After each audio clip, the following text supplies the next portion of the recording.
Chevaux et Psycho, un podcast de l'Institut de formation en équithérapie. Saison 6, en collaboration avec le CIPME.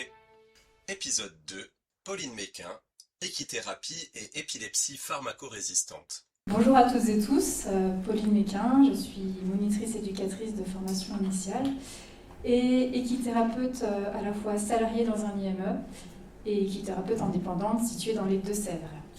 Aujourd'hui, je vous propose d'explorer ensemble comment l'équithérapie pourrait améliorer la qualité de vie d'adultes présentant une épilepsie pharmacorésistante. Donc, voici le sommaire des différents points que je vais aborder avec vous. Donc, en première partie, je vais m'axer sur plutôt des généralités autour des épilepsies, sans rentrer dans les détails parce qu'il ne s'agit pas d'un cours sur les épilepsies. Et en seconde partie, je vais vous présenter le protocole de recherche que j'ai mis en place dans le cadre de mon mémoire que j'ai effectué de ma formation d'équithérapeute sur l'année 2023-2024. Et en guise d'introduction, je compte sur votre participation pour un petit jeu interactif. L'idée, c'est que je vais vous lire des affirmations. Si vous pensez que c'est vrai, je vous invite à lever la main. Si vous pensez que c'est faux, vous pouvez garder les mains baissées. Alors, selon vous, les épilepsies touchent moins de 0,5% de la population française. C'est faux. Elles touchent environ 1%, soit 700 000 personnes en France. Et ce qu'il faut savoir, c'est qu'une épilepsie peut apparaître à tout âge de la vie, avec une recrudescence pendant l'enfance et après 50 ans. L'épilepsie est la maladie neurologique la plus répandue après les maladies neurodégénératives et les migraines. C'est vrai. 11 millions de Français sont concernés par les migraines, contre 1,6 million pour les maladies neurodégénératives. La moitié des personnes sont en âge de travailler. C'est vrai. Et il faut savoir que le taux de chômage il est malheureusement 2 fois supérieur à celui de la population générale. Donc, c'est lié à encore un fort sentiment de discrimination à l'embauche et en situation d'emploi. Et aussi à une méconnaissance, malheureusement, qui persiste encore aujourd'hui sur tout ce qui concerne les épilepsies. Ce qui fait qu'il y a beaucoup de personnes qui préfèrent cacher leur épilepsie de peur d'être stigmatisées. Et il y a environ 20% qui rencontrent encore de réelles difficultés pour s'insérer dans le milieu professionnel ou maintenir leur emploi. Et 40% des personnes épileptiques qui occupent un poste, en fait, c'est pas un poste avec leurs compétences réelles, c'est en deçà. Ce qui fait qu'en fait, la sphère du travail, elle est vraiment impactée dans la qualité de vie. 5% des personnes épileptiques présentent une pharmacorésistance. C'est faux, 30% sont concernés. Et ce que je voulais vraiment vous faire passer comme message pour conclure sur cette intro, c'est qu'en fait, une épilepsie ne se résume pas qu'aux crises. C'est vrai que c'est vraiment tout le quotidien de la personne qui est impacté et parfois de manière invisible. Il y a bien sûr les crises à prendre en compte, les effets secondaires des traitements, l'état de fatigabilité, la stigmatisation, les restrictions qui sont imposées par la maladie et qui imposent une hygiène de vie très stricte qui peut être lourde à porter. Et toutes ces choses-là en fait impactent vraiment la qualité de vie. Alors, au niveau des définitions, une épilepsie se définit comme étant liée à une décharge anormale, excessive et hypersynchrone de neurones sur l'ensemble du cortex ou sur une région en particulier. Et la pharmacorésistance, quant à elle, on peut en parler après l'échec de 2 antiépileptiques qui ont été essayés consécutivement ou en association et qui sont bien tolérés. Donc vraiment, ça écarte en fait le diagnostic incorrect ou encore la persistance des crises liées à un mauvais traitement ou à une mauvaise hygiène de vie. Donc, au niveau des crises, pour faire de manière très brève, on peut en distinguer 2 grandes catégories. On a ce qu'on appelle les crises généralisées motrices non motrices. Donc elles touchent l'ensemble du cortex cérébral et elles ne représentent que 30% des crises. La conscience est en général altérée, sauf dans les cas de crises dites myocloniques. Pour vous situer, c'est des contractions brèves des muscles, un peu comme les myoclonies du sommeil. Et on a de l'autre côté ce qu'on appelle les crises focales, anciennement appelées crises partielles. Elles touchent une région bien précise du cerveau. Elles représentent 60% des cas. De ce fait, comme elles représentent elles sont très localisées, les manifestations, elles sont multiples. Donc ça peut aller d'hallucinations auditives, visuelles, olfactive, à des mouvements répétés du corps ou un accès de violence brusque, des signes végétatifs, palpitations, bouffées de chaleur, sueur soudaine. Et une épilepsie est également généralement liée à des comorbidités. Pareil, elles sont variables d'une personne à une autre. Parmi toutes celles que je vous ai mises là, c'est vraiment les principales qu'on peut retrouver. Au-delà des crises, les comorbidités impactent considérablement la qualité de vie des personnes. Pour votre information, en janvier 2026, un rapport de la délégation interministérielle Stratégie nationale pour les troubles du neurodéveloppement a mis en lumière un lien possible entre les troubles du neurodéveloppement et les épilepsies. C'est important pour moi de vous d'aborder ce point parce que dans les prises en charge que vous pouvez avoir, vous pouvez accompagner des personnes qui ont un TND en fait, potentiellement qui peuvent avoir une épilepsie mais qui n'est peut-être pas encore diagnostiquée.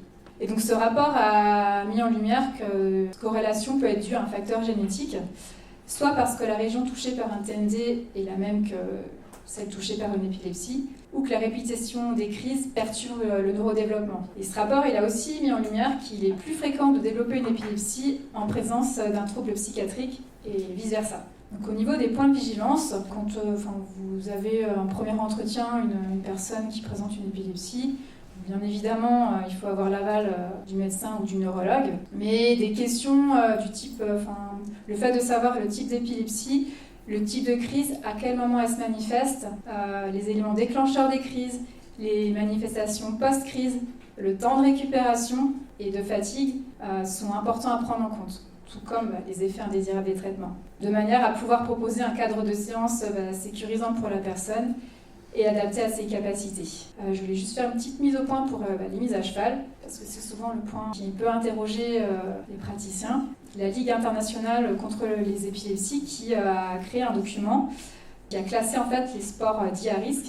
Et il faut savoir que l'équitation est dans la catégorie 2, dit des sports modérés. Mais ce que ce tableau, cette classification ne prend pas en compte au niveau de la médiation équine, c'est qu'il y a des aménagements qui sont possibles. Et notamment, les mises à cheval ne sont pas rédhibitoires. C'est vraiment au cas par cas, en fait, en fonction du type d'épilepsie et des comorbidités de la personne. Au niveau de la littérature existante, comme vous pouvez le voir, il y a très très peu d'études sur le sujet. La plus récente, c'est la première, justement. Mais par contre, ce qui est intéressant à savoir, c'est qu'au niveau des bienfaits de l'équithérapie, il y a beaucoup plus d'éléments qui concernent les comorbidités. Donc c'est pourquoi, dans le cadre de mon travail, je me suis intéressée au sujet. Et notamment le fait de pouvoir travailler les compétences psychosociales permettent de maintenir un bien-être psychique et une meilleure relation à soi et aux autres. À la base, les compétences psychosociales, elles étaient vraiment développées pour les enfants de 3 à 25 ans, enfin les jeunes de 3 à 25 ans, pardon. Mais je pense qu'il peut être tout à fait pertinent de pouvoir intégrer ces aspects-là auprès d'un public adulte. Pourquoi l'équithérapie peut être intéressante ? Le cheval, en tant que partenaire, de par sa nature non jugeante, rassurante, en fait un partenaire tout à fait pertinent pour développer ses compétences. Au niveau des compétences cognitives, il permet de renforcer la conscience de soi, la maîtrise de soi, renforcer son pouvoir d'agir, qui est bien souvent altéré par tout ce qui tourne autour de la maladie. Au niveau des compétences émotionnelles, le fait d'identifier, de comprendre comment une émotion se passe à l'intérieur de soi, peut aider la personne à en prendre davantage conscience et à réduire les effets, sachant qu'en fait, une émotion forte peut être un élément déclencheur d'une crise. Au niveau des compétences sociales, le fait de pouvoir mieux communiquer efficacement et de résoudre des difficultés relationnelles peut aussi être un avantage, notamment dans le fait de pouvoir s'affirmer et aussi de recréer du lien social. Bien souvent, dans les accompagnements que j'ai pu faire, l'isolement reste encore malheureusement très présent. Et le fait pour les personnes, juste de se rendre sur le lieu des séances, c'est un premier pas en fait pour se resocialiser. Où j'avais effectué aussi, alors ça c'était un groupe dans le cadre d'un service en pédopsychiatrie à l'hôpital de Niort. Il y avait une jeune qui avait une épilepsie et pour elle c'était très difficile de se maintenir à cette hygiène de vie très stricte. Donc on a essayé de travailler ça avec le cheval et de l'aider à justement voir comment elle pourrait faire pour mieux vivre avec cet aspect-là. Au niveau des capacités physiques, en faisant le lien avec l'étude d'Axel Lyon qui a mené un travail sur les bienfaits d'une activité physique adaptée, le fait de travailler la motricité globale et fine contribue justement à renforcer toutes les capacités motrices la coordination, la proprioception qui sont souvent perturbées par les traitements ou les comorbidités associées aux épilepsies. Dans les approches qui me semblent pertinentes, on a ce qu'on appelle donc tout le travail autour de la symbolique du cheval, notamment les mises à cheval qui permettent de faire un parallèle entre un sentiment d'élévation, de liberté, de puissance qui vient finalement s'opposer au sentiment d'écrasement, de perte de contrôle de son corps lié aux crises. Et j'aime beaucoup aussi utiliser l'observation de troupeau. Lors de mon protocole, ça a permis de mettre en lumière justement les difficultés ressenties par le groupe. Ce qui a été marquant, c'est qu'en fait, le groupe ne s'est jamais autant livré lors de cette séance qu'avec leurs proches. Ça a vraiment permis une libération de la parole et de relativiser aussi sur les difficultés rencontrées. Donc l'approche de méditation de pleine conscience, elle est intéressante. Donc, il faut savoir qu'il y a une étude de Venus Tang en 2015 qui a été faite pour les personnes épileptiques avec une pharmacorésistance. Et elle a pu observer lors de son étude une réduction de la fréquence des crises, des symptômes dépressifs et d'anxiété. Du coup, ça a permis d'améliorer la qualité de sommeil.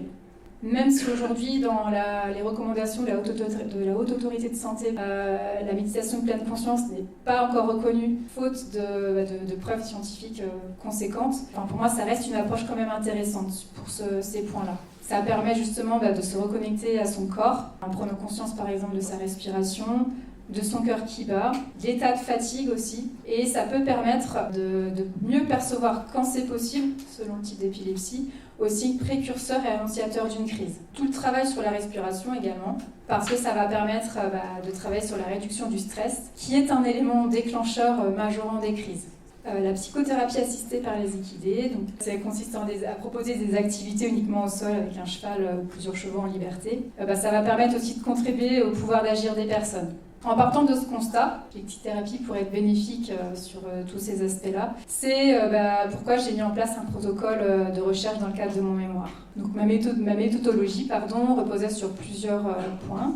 J'ai créé un questionnaire à destination des professionnels de la médiation équine qui, au final, a révélé qu'il y avait peu d'accompagnement auprès d'adultes épileptiques et pharmacorésistants.